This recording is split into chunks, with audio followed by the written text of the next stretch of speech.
채무자에게 재산 얼마나 있습니까? 하고 물어보면 사실 재산이 많이 있는데도 숨기면서 없습니다 라고 할 수도 있고 허위로 기재할 수도 있잖아요. 이때 를 통해서 채무자의 재산을 낱낱이 확인할 수 있습니다.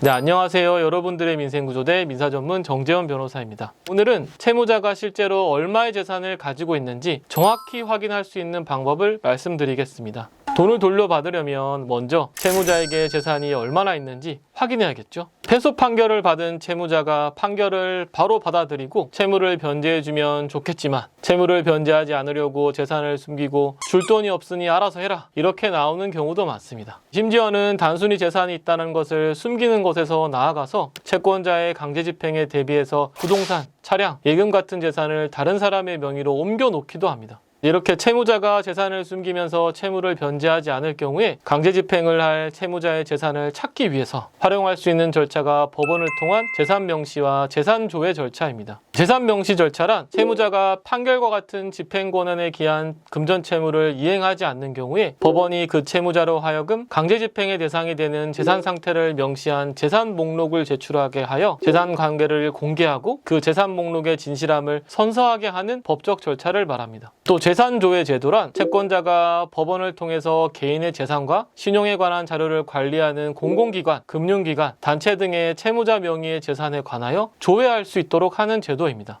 두 제도의 다른 점에 대해서 좀 말씀을 드리면요. 재산명시는 법원의 명령에 따라서 채무자로 하여금 직접 자신의 재산 목록을 작성해서 법원에 제출하도록 하는 절차입니다. 그래서 채권자는 채무자가 제출한 재산 목록을 법원에서 열람, 복사해서 보고 그렇게 알게 된 채무자의 재산에 대해서 강제집행을 시도할 수 있게 되는 것입니다. 채무자는 법원에 제출하는 재산 목록에 부동산, 자동차, 특허권, 상표권, 금전, 예금, 금은 같은 귀중품, 그리고 고가의 의류, 가전제품 등 가지고 있는 재산을 기재해야 합니다. 채무자는 이렇게 재산 목록을 작성해서 재산 명시기일에 법원에 출석한 뒤 재산 목록을 제출하는데 이때 양심에 따라 사실대로 재산 목록을 작성하여 제출하는 것이고 숨긴 것이나 거짓 작성한 것이 있으면 처벌을 받기로 맹세한다 라는 내용의 선서도 하게 됩니다. 그리고 채무자가 만약 재산 명시기일에 출석하지 않거나 재산 목록을 제출하지 않거나 또 선서를 하지 않는 경우 법원은 채무자를 20일 이내로 감치할 수도 있습니다. 감치는 경찰서, 유치장, 교도소, 구치소 등에 채무자를 가둬두는 것입니다. 재산 명시 절차에 따른 재산 목록의 제출은 이렇게 따르지 않으면 감치가 될 수도 있고 또 만약 제출한 재산 목록에 거짓이 있는 경우에는 채무자는 3년 이하의 징역 또는 500만 원 이하의 벌금의 형사처벌을 받게 되기 때문에 채무자가 사실대로 재산 목록을 제출할 것이라고 어느 정도는 기대할 수 있습니다. 특히 재산 명시에 따라서 채무자는 재산 명시 명령이 내려진 그 시점에 채무자가 가지고 있는 재산뿐만 아니라 그 이전 1년 이내에 채무자가 한 부동산의 유상량도 또 가족들에 대한 재산의 유상량도 2년 이내에 재산의 무상 처분 내역을 기재해야 되기 때문에 채무자의 재산 목록이 진실하다면 채무자가 강제집행을 대비해서 옮겨둔 재산의 내역도 파악할 수 있습니다.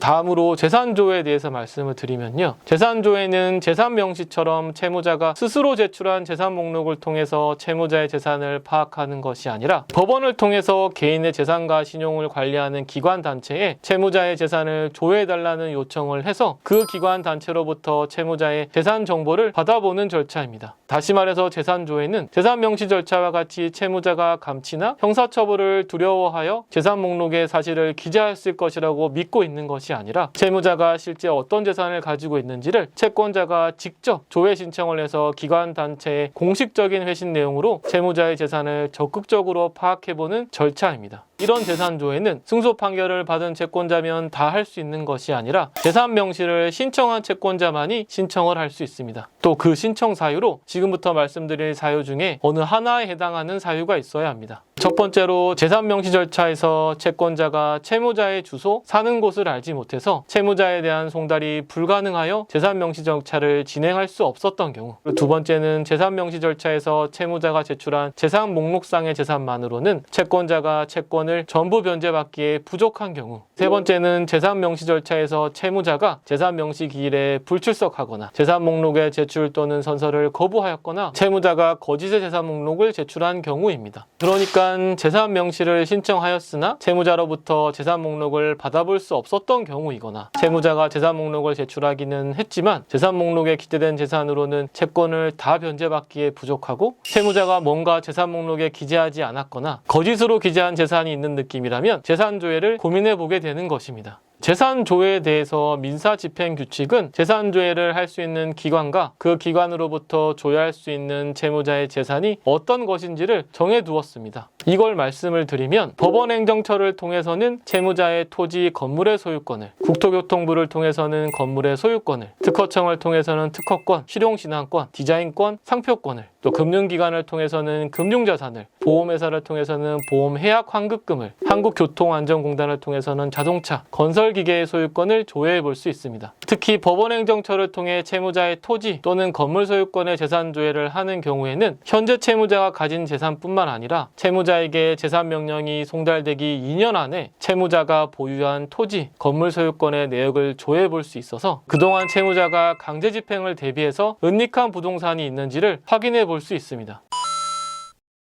이번 시간에는 채무자의 재산을 조회하는 방법에 대해서 말씀드렸습니다. 이렇게 법적인 제도 안에서 채무자의 재산을 알아낼 수 있는 방법이 있으니까요. 이런 절차들을 잘 확인하셔서 도움이 되셨으면 좋겠습니다. 더 궁금한 점이 있으신 분들께서는 댓글 남겨주시면 제가 직접 답변을 남겨드리도록 하겠습니다. 지금까지 여러분의 민생구조대 정재원 변호사였습니다. 감사합니다.